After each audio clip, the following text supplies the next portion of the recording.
Election झाल्या वंचित बहुजन आघाडीच्या राज्य कमिटीच्या, तर राज्य कमिटीचे असणारे अध्यक्ष म्हणून जे निवडून आले ते राजेंद्र पाथोडे, आजची जी बैठक झाली त्या बैठकीला उपस्थित होते नागोराव पांचाळ, ॲडव्होकेट अरुण जाधव, जीतरत्न पटाईत, डॉक्टर चित्रा पुरे, त्याच्याचबरोबर सर्वजित बनसोडे, प्रशांत इंगोले, उत्तम वंशिव, सारंग थोरात, ज्ञानेश्वर कवटेकर, कृष्णा देशमुख, दीपक डोके आणि आजच्या मीटिंगमध्ये प्राध्यापक सोमनाथ साळुंके यांना महासचिव म्हणून नेमण्यात आलेलं आहे. उरलेली कमिटी ही नंतर निवडल्या जाईल अशी परिस्थिती आहे. आजच एक काही दिवसापूर्वी आलेली जी बातमी आहे की आपण 2017 या वर्षी फक्त साखर इम्पोर्ट केली, म्हणजे रॉ शुगर इम्पोर्ट केली. याच्या अगोदर आपण असणारं साखर ही एक्सपोर्ट करत होतो, सरप्लस होती. परंतु या सरकारचं नियोजन नसल्यामुळे कुठल्याच पद्धतीचं नियोजन नाही, फक्त कमवणं एवढाच अजेंडा असल्यामुळे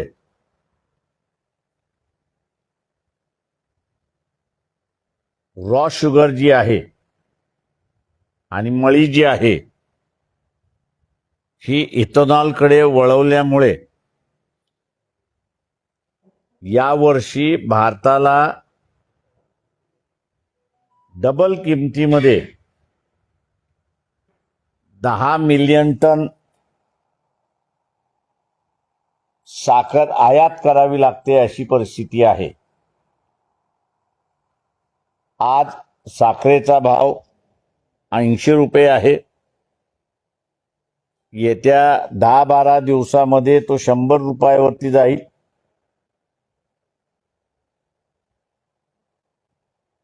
मोदक आता गोड लागण्याच्या ऐवजी कडू लागायला सुरुवात होतील अशी परिस्थिती आहे.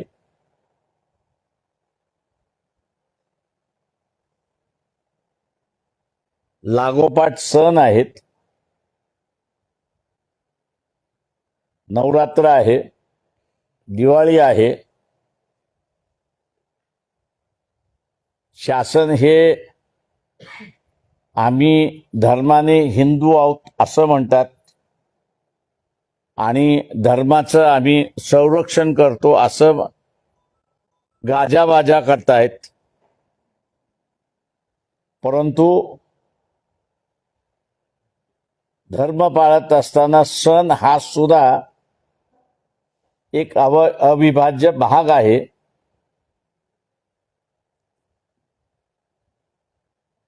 तेव्हा ते सण गोड होण्याच्या ऐवजी हे आता कडू व्हायला लागलेत अशी परिस्थिती आहे. आणि ते एकाच कारणामुळे की रॉ शुगर आणि मळी हे दोन्हीही मोठ्या प्रमाणात इथेनॉलकडे वळवण्यात आलेले आहेत. हे इथल्या शुगर माफियाला माहीत असताना सुद्धा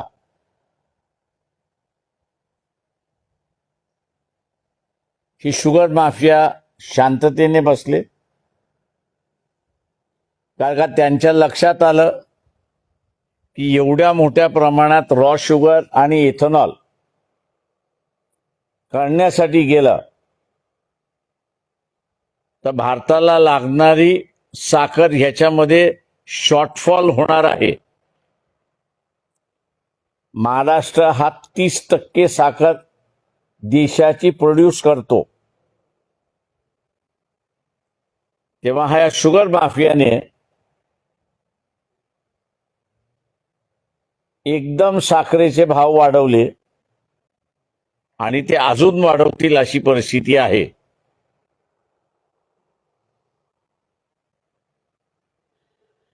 जनतेला आमचं एवढंच सांगणं आहे,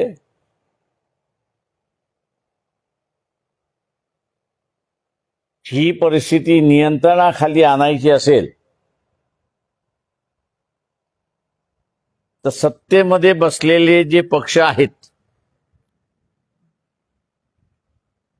आणि जे पक्ष सत्तेमध्ये जाण्याच्या वाटेवरती आहेत, अशा पक्षांचे जिल्हा अध्यक्ष,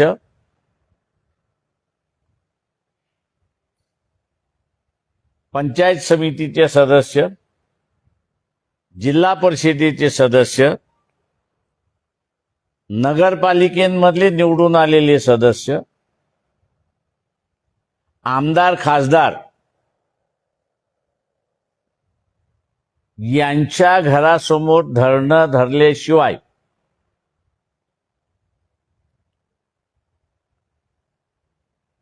ये हम करो सो कायदा जो आहे किंवा वृत्ती जी आहे, आम्हालाच कळतं आणि आम्ही जे करू ते तुम्ही मान्यच करा,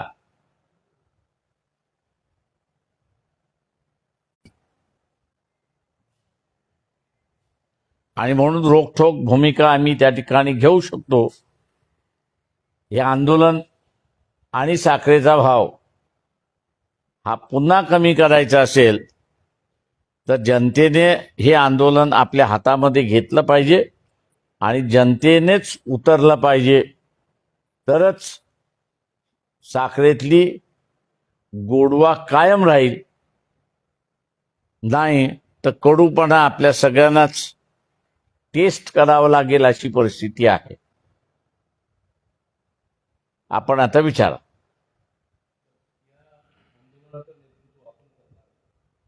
जनतेने हे आंदोलन केलं पाहिजे. आम्ही असं त्यांच्याबरोबर राहणार. जनतेने सुरुवात केलं की आम्ही त्यांच्याबरोबर राहणार. बघा, हे व्यापक आंदोलन आहे. पंचायत समिती सदस्य आहे, जिल्हा परिषद सदस्य आहे, नगरपालिकेचा सदस्य आहे, महानगरपालिकेचा सदस्य आहे, आमदार आहे, खासदार आहे, या सगळ्यांच्या घरासमोर तुम्हाला निदर्शनं केल्याशिवाय आत्ता गत्यंतर नाही. हे डिक्टेटरचं सरकार आहे आणि डिक्टेटर हा एकाच गोष्टीला घाबरतो. मी नेहमी म्हणतो, तो कुठल्या राजकीय पक्षाला घाबरत नाही, तो कुठल्या नेत्याला घाबरत नाही, पण तो मास, ज्याला जनता आपण म्हणतो, त्यालाच डिक्टेटर घाबरतो. हे आपल्याला जंतर मंतरच्या आंदोलनावरनं लक्षात आलं असेल.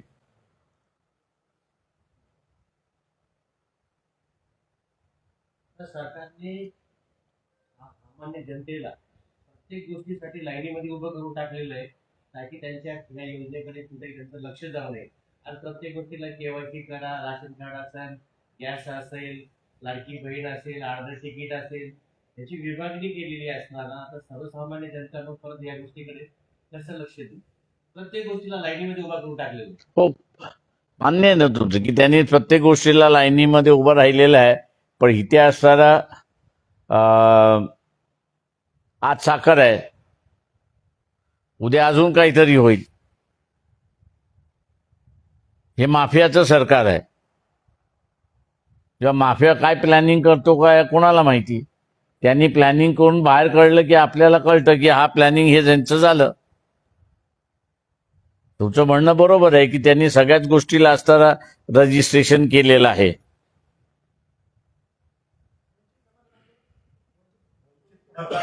आम्ही असताना घेणारच आहोत म्हणतो. म्हटलं आम्ही जाहीर केले त्याच्यामध्ये. T20 लॉन्च करताना त्यांनी सांगितलं की पेट्रोलचे भाव कमी होतील, मात्र इकडे बघितलं तर साखरेचंही निर्यात वाढली, त्याचे भाव वाढले आणि पेट्रोलचे भाव जसे तसे आहेत. दोन्ही पण प्रॉब्लेम होते नागरिकांना. नागरिक उतरला तर भाव कमी होतील. नागरिक जोपर्यंत उतरत नाही तोपर्यंत भाव कमी होणार नाही. काही आंदोलनं राजकीय पक्षांनी केले की त्याच्यातला असणारा परिणाम होतो. पण मी जसं म्हणालो त्यावेळी डेमोक्रेसी असली पाहिजे. इथं डेमोक्रेसी संपलेली आहे, हुकुमशाही सुरुवात झालेली आहे. आणि हुकुमशाही कोणाला घाबरतो तर जनतेला घाबरतो.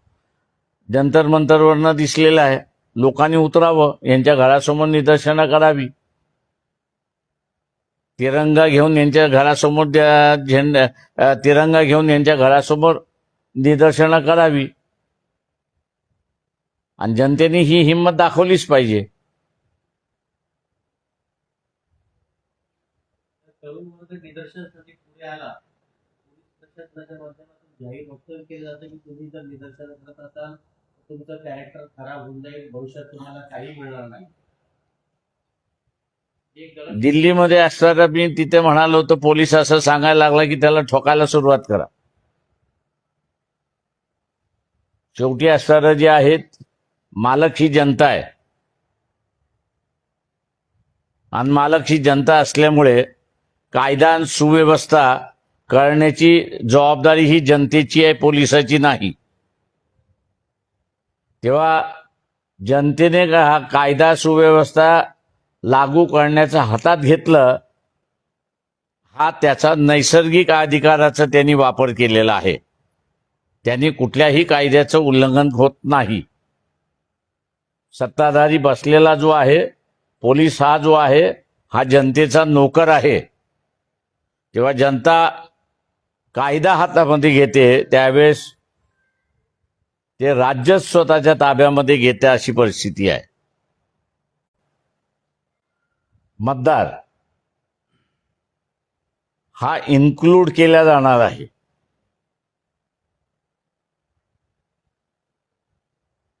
आणि 2,10,000 हे एवढे काढले जाणार आहेत.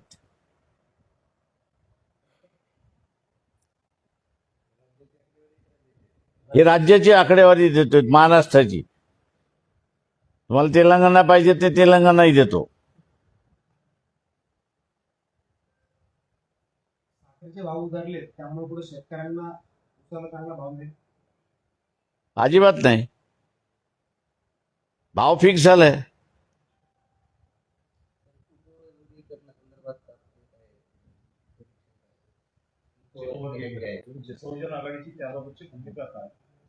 आमचं असं म्हणणं असं आहे की सवर्णामध्ये सुद्धा वर्गीकरण आलं पाहिजे. समाजाच्या एका भागामध्ये धोरण कुठलंही वरपासून खालपर्यंत सारखं असलं पाहिजे. तेव्हा जरांगे पाटलाला माझे असणारं आव्हान आहे, त्याला समजत नाही हे तर मलाही माहिती आहे. काका, त्याच्याबरोबर जे बुद्धिमान लोक आहेत ते सुद्धा आता कंटाळलेले आहेत. मराठ्यांना आरक्षण पाहिजे असेल ते त्याला म्हणा 50% वर्गीकरणाचा लढा सुरुवात कर.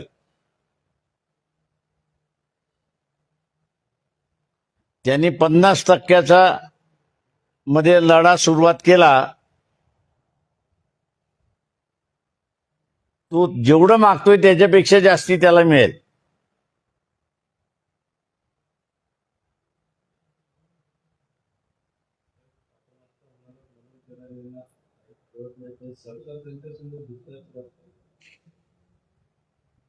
झुकतंय का? तर राणीशाही सोडली तर त्याची जी काही खाऊन पिऊन सुखीची अवस्था होती ती संपली. एका कुटुंबाचे 4 कुटुंब झाले. ती एका कुटुंबाचे 4 कुटुंब झाल्यानंतर 15 एकर असणारी जमीन ही काही 4 पट वाढली नाही ना, ती 4 पट कमी झाली. त्याच्यामुळे समृद्धी जी होती ती कमी झाली. आणि त्याच्यामुळे सगळ्यात सोपा मार्ग इथल्या राजकीयांना आरक्षण मागा, म्हणजे तुझे प्रश्न सुटतील.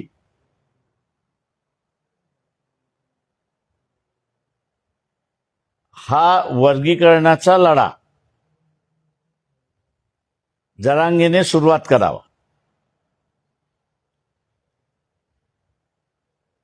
त्यांना फायदाच फायदा आहे. मध्ये उपवर्गीकरणाचे लढे सुद्धा इकडे समाजाचे समाजाचे नाही, माझ्याकडे जी माहिती आहे ती मी तुम्हाला सांगतो. मातंग समाज हा ह्या प्रश्नावरती एकटा पडलाय. वाल्मिकी असेल, होलार आहे, चर्मकार आहे, यांच्या समाजाच्या बैठका होऊन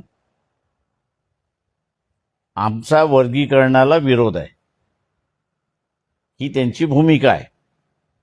मातंग समाजाची भूमिका ही आहे की वर्गीकरण झालं पाहिजे. त्याच्यामध्ये हा सगळा प्रश्न अडकलेला आहे. जेव्हा आम्ही म्हणतो की ह्या प्रश्नाचा तोडगाच काढायचा असेल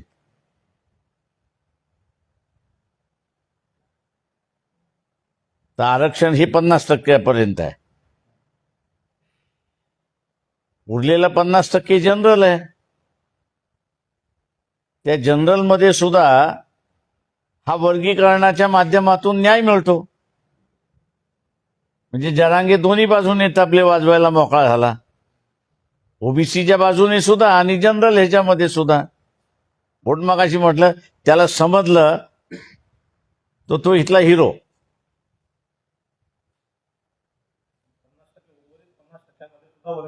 50 उरलेल्या 50% का एखादं धोरण अर्धवट नाही ना तुम्ही लागू करू शकत. आता जसं मी म्हणालो की एससी मध्येच ट्रायबल तर विरोधातच आहे पूर्णपणे वर्गीकरणाच्या. एससी मध्येच उघड भांडणं तुम्हाला दिसायला लागली. मातंगांचे मोर्चे निघतात, ते म्हणतात वर्गीकरण झालं पाहिजे. होलारांचे निघाले ते म्हणतात विरोध. वाल्मिकीचे निघाले की ते म्हणतात विरोध. चर्मकाराचे मिळाले ते म्हणतात विरोध.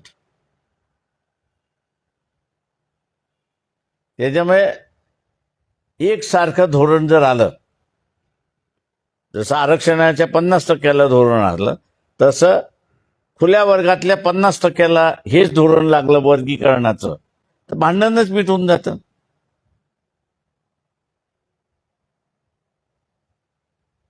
वर्गीकरणाचा मुद्दा पुढे करण्याचा शासनाचा काय भांडण लावणे किंवा जी मोठ आहे ती म्हणजे आपल्याला असं दिसतंय की एससी मध्ये भांडणं काही लागली नाहीत. फक्त मातंग समाज वेगळा पडला आपल्याला दिसतोय. उरलेला जो एससी आहे तो म्हणतोय वर्गीकरणाला आमचा विरोध आहे. ही आत्ताची आलेली भूमिका आहे. आता या विभाजन पडलेल्या मार्गातून बाहेर पडायचं असेल तर तुम्हाला धोरण सरसकट पाहिजे. किंवा आम्ही असं नुसतं हित केलेलं नाही, तर 100% जो आहे, 50% जे ओपन आहे, त्या 50%ला सुद्धा आम्ही असताना वर्गीकरणामध्ये डिवाइड केलेला आहे. त्याच्यामुळे कोणाचाच विरोध राहणार नाही. हा मुद्दा सामाजिक पेक्षा राजकीय केली जास्त आहे वाटतं. तो सामाजिक आहे आणि राजकीय आहे, दोन्ही आहे. राजकारण समोर ठेवून त्यांनी हा मुद्दा पुढे आणलेला आहे. मी म्हणालो राजकीय सुद्धा आहे आणि तो सामाजिक पण आहे.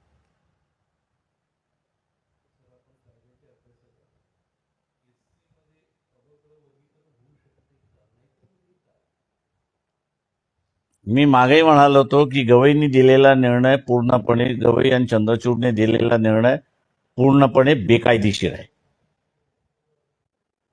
वर्गीकरण करायचं की न करायचं हा अधिकार पूर्णपणे पार्लमेंटला आहे.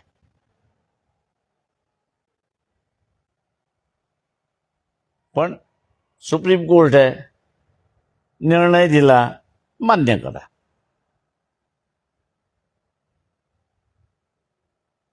आता मान्य करत असताना लोक समोर आले, काही जण म्हणाले आम्ही वर्गीकरणाच्या बाजूने आहोत, काही जण म्हणाले की आम्ही वर्गीकरणाच्या विरोधात आहोत. आता त्याच्यातून मार्ग काढायचा असेल तर 100% वर्गीकरण झालं पाहिजे तुम्हाला. आता मग एक पॉलिसी म्हणून होती ती.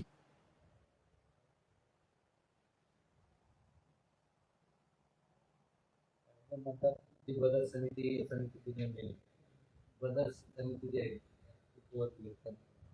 अनंत बदल समिती बेकायदेशीर आहे. अख्खं निर्णयच मी ज्यावेळेस म्हणतोय बेकायदेशीर आहे, तेव्हा हे फांद्या कुठं घे विचारायला लागलाय तुम्ही. नाही त्याने जी झाडच बेकायदेशीर म्हटल्यानंतर फांदी सुद्धा बेकायदेशीरच झाली ना.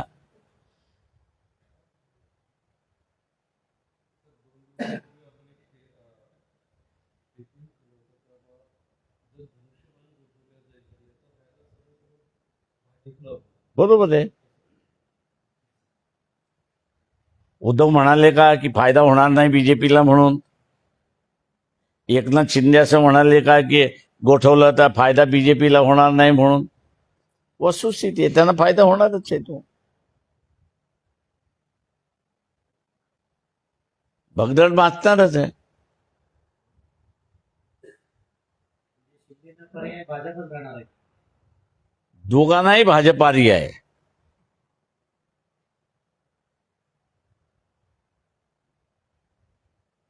राष्ट्रवादीची घटना आणि काँग्रेसचं मौन याबाबत काय वाटतं आपल्याला? कशाबद्दल? उत्तराखंडमधल्या हिंदुत्वाची घटना आणि काँग्रेसचं मौन याबाबत काय वाटतं? काँग्रेसने माझ्या अंदाजानं महात्मा गांधीचा सल्ला मान्य केला पाहिजे.